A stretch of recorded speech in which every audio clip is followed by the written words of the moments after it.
Hi friends, I'm Tilak. You're watching Tech Maybe Unique, and today we're going to see how to insert an infinity symbol on your LibreOffice calc spreadsheet on your computer. And if you are new to this channel, make sure to click on subscribe button below. We just quickly move on to the video. So how to insert an infinity symbol in your LibreOffice calc spreadsheet, just going to show in this video.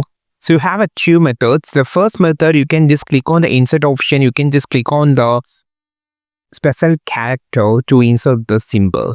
So otherwise you can just go with the symbol option here. You can find the insert symbol option here on the top.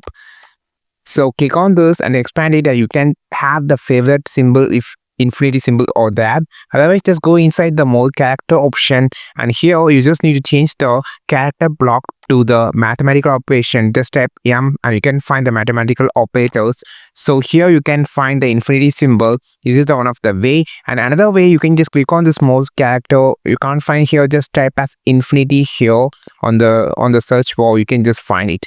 So these are the 2 or 3 steps you can just follow for insert the infinity symbol on your LibreOffice calc spreadsheet. I think this video helped you a lot. Like this video, share this video, subscribe this channel. We will meet our next video with the super valuable content. This is Tilak signing off from Tech Made Be Unique. Have a wonderful day.